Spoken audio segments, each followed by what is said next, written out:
ఈ శనగల్ని చిన్న చూపు చూడకండి. వెజిటేరియన్స్‌కి మంచి ప్రోటీన్ సోర్స్ లాగా ఉపయోగపడతాయి. ఈ శనగలతో చేసిన పిండినే సత్తుపిండి అంటారు.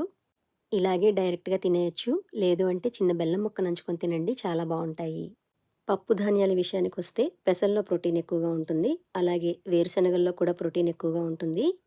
అందుకే నేను ప్రతిరోజు వంటల్లో పల్లీలు వాడుతూ ఉంటాను.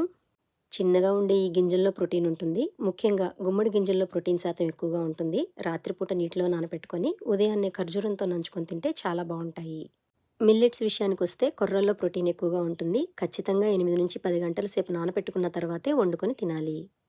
కూరగాయల్లో పచ్చి బఠానీలో ప్రోటీన్ ఎక్కువగా ఉంటుంది. అందుకే నేను సంవత్సరానికి సరిపడా నిల్వ చేసుకుంటానండి. శీతాకాలంలో మాత్రమే దొరికే ఈ గ్రీన్ పీస్‌ని ఎలా నిల్వ చేసుకోవాలో వీడియో పోస్ట్ చేశాను. అలా నిల్వ చేసుకున్నవే మీకు చూపిస్తున్నాను. ప్రోటీన్స్ అనేవి అమైనో యాసిడ్స్ రూపంలో మన బాడీలోకి వెళ్ళాలి అని చెప్తూ ఉంటారు. అవన్నీ కూడా సోయా చంక్స్‌లో ఉంటాయండి. సోయా చంక్స్ అన్నా, మీల్ మేకర్ అన్నా ఒక్కటే. ప్రతిరోజు మనం తినే పెరుగులో ప్రోటీన్ ఉంటుంది. ప్యాకెట్ పెరుగులు కాకుండా ఇంట్లోనే తోడపెట్టుకోండి. ప్యాకెట్ పెరుగుకి చేసే ప్రాసెస్ వేరుగా ఉంటుంది. దానివల్ల ఎటువంటి ఉపయోగం ఉండదు. పన్నీర్‌లో ప్రోటీన్ ఎక్కువగా ఉంటుంది అనే విషయం అందరికీ తెలిసిందే కదండీ! ఆకుకూరల్లో మునగాకులో ప్రోటీన్ ఎక్కువగా ఉంటుంది. మునగ ఆకు గొప్పతనం గురించి ఎంత చెప్పినా తక్కువగానే ఉంటుంది. వారానికి కనీసం 2 సార్లైనా తినడానికి ప్రయత్నించండి. పండ్ల విషయానికొస్తే జామకాయలో ప్రోటీన్ ఉంటుంది. నేను ఇప్పుడు మీకు చెప్పిన ఈ ప్రోటీన్ సోర్సెస్ అన్నీ కూడా అందరికీ అందుబాటులో దొరికేవే.